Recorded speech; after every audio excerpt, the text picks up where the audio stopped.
प्यारे बच्चों, कल तक हमने आप लोगों को ऑनलाइन क्लास में ग्रामर से पितृभक्ति का 14वां श्लोक तक आप लोगों को पढ़ाया था और आज 15वां श्लोक पढ़ाने जा रहे हैं आप लोगों को।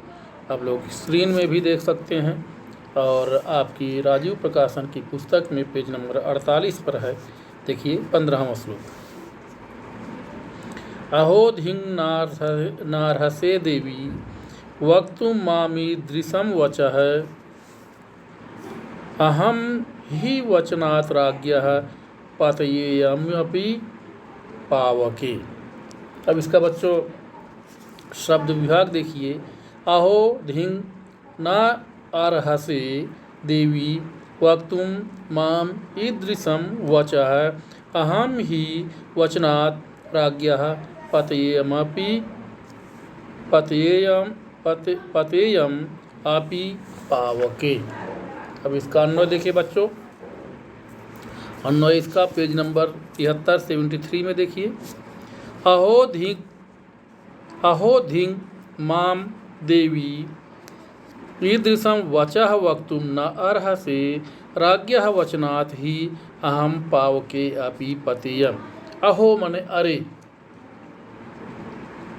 माम धिक मुझे धिक्कार है, देवी मने देवी हे देवी, माम धिक मने मुझे धिक्कार है, ईदृशम वचः मने इस प्रकार की बात वक्तुम न रहसे नहीं बोल सकता हूँ, यानी मैं इस प्रकार की बात नहीं बोल सकता हूँ। ही मने क्योंकि, राज्ञः वचनात् मने राजा की बात से या राजा के कहने से, अहम पावके अपि पतेयम अहम मने मैं, पावके अपि पतेयम मैं आग में भी गिर सकता हूँ। फिर से देखिए। अहो धिक माम देवी, अहो मने अरे, माम धिक मुझे धिक्कार है, देवी मने हे देवी, ईदृशम वचः वक्तुम न रहसे इस प्रकार की बात मैं नहीं बोल सकता हूँ। राज्ञः वचनात् ही मने क्योंकि, राज्ञः वचनात् मने राजा दशरथ की बात से, अहम पावके अपि पतेयम मैं आग में भी गिर सकता हूँ। एक बार फिर से देखिए। अवधिक अरे धिक्कार है, माम मने मुझको, हे देवी देवी मने हे देवी मुझे धिक्कार है, ईदृशम वचः वक्तुम न रहसे इस प्रकार की बात मैं नहीं बोल सकता हूँ। राज्ञः वचनात् ही क्योंकि राजा की बात से या राजा के कहने से, अहम पावके अपि पतेयम मैं आग में भी गिर सकता हूँ। पावके मने आग, तो आग में भी मैं गिर सकता हूँ। अब फिर अगला श्लोक देखिए बच्चों, 16वां श्लोक। भक्ष्येयं विषम तीक्ष्णं पतेयमपि चारणवे नियुक्तो गुरुणा पित्रा नृपेण च हितेन च। अब अन्वय देखिए इसका। भक्ष्येयं विषम तीक्ष्णं पतेयम अपि च अर्णवे नियुक्तः गुरुणा पित्रा नृपेण च हितेन च। इसका शब्द विभाग हुआ बच्चों। अब इसका अन्वय देखिए। गुरुणा पित्रा नृपेण हितेन च नियुक्तः अहम तीक्ष्णं विषम भक्ष्येयम अर्णवे अपि च पतेयम।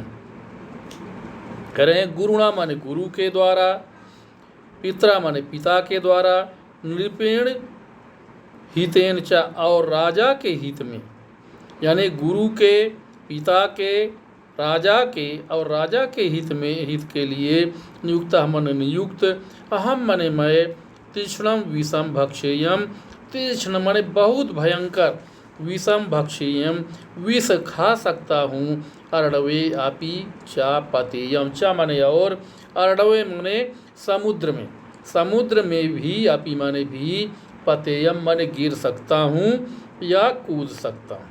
फिर से एक बार देखिए।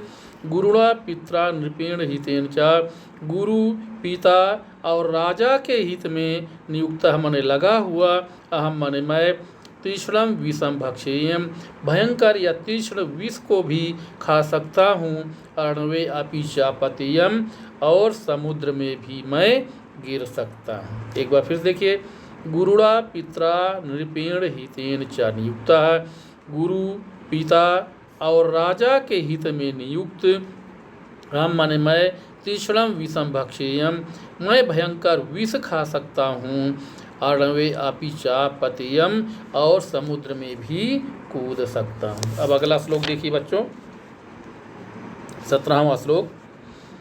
तद्ब्रूहि वचनम देवी राज्ञो यदभिकांक्षितं करिष्ये प्रतिजाने च रामो दुर्नाभिभासते।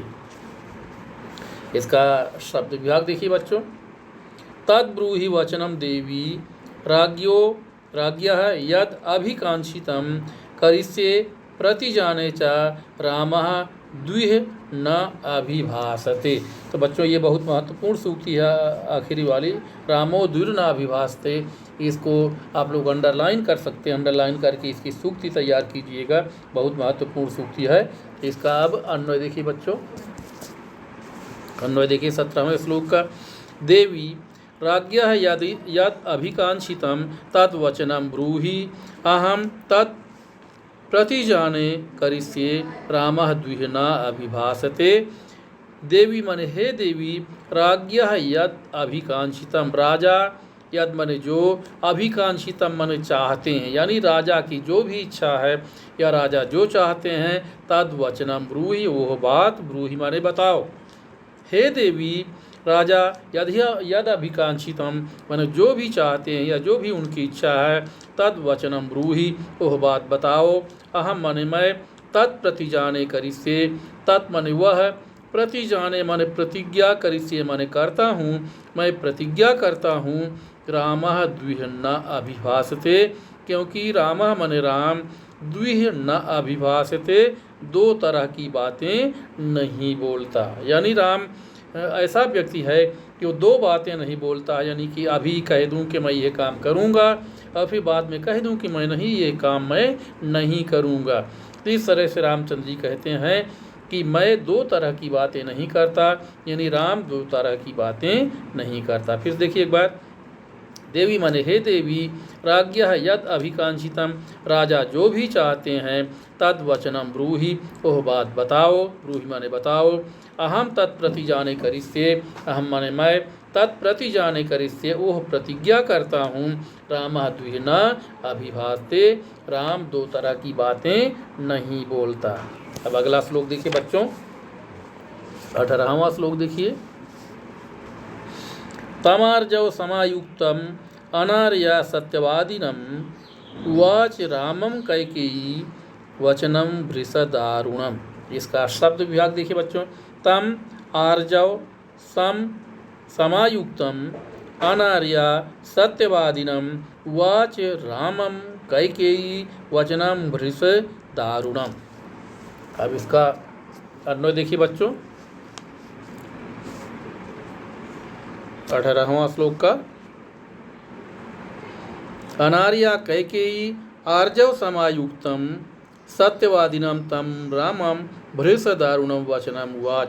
अनार्या कैकेयी यानी दुष्ट कैकेयी या नीच विचारों वाली कैकेयी, आर्जव समायुक्तम, आर्जव माने सरलता या सीधेपन, सरल स्वभाव के, सरल स्वभाव वाले, या आर्जव समायुक्तम कोमल स्वभाव से युक्त, सत्यवादिनम मन सत्यवादी, तम रामम मन उस रामचंद्र जी से, भृषदारुणम वचनम उवाच। भृषदारुणम मन अत्यधिक, अत्यधिक यानी कपट भरे, सरल और कपट से परे, यानी रामचंद्र जी से, भृषदारुणम वचनम उवाच अत्यधिक अत्यधिक दारुण माने कठोर वचनम उवाच। तम रामम माने उस रामचंद्र जी से, भृत दारुणम माने अत्यधिक कठोर वचनम उवाच वचन बोली। फिर से एक बार देखिए, अनार्या कैकेयी माने नीच विचारों वाले कैकेयी या नीच विचारों को धारण करने वाली कैकेयी, आर्जव समायुक्तम माने कोमलता से युक्त, सत्यवादिनम माने सत्यवादी, तम रामम माने सत्य बोलने वाले उस राम से, वृष दारुणम माने अत्यधिक कठोर वचनम वाच बात बोली। एक बार फिर से देख लीजिए इस अन्वय का अर्थ। अनार्या कैकेयी माने दुष्ट विचारों वाली या नीच विचारों को धारण करने वाली या नीच विचारों वाली कैकेयी, आर्जव समायुक्तम माने कोमलता से युक्त, सत्यवादिनम माने सत्यवादी, तम रामम माने उस रामचंद्र जी से, भृष दारुणम वचनम उवाच अत्यधिक कठोर बात बोली। तो इस तरह से बच्चों 18 श्लोक तक आज हमने आपको पढ़ाया। उसके बाद आज के लिए इतना ही। इसके बाद आगे के पाठ कल पढ़ाएंगे। धन्यवाद।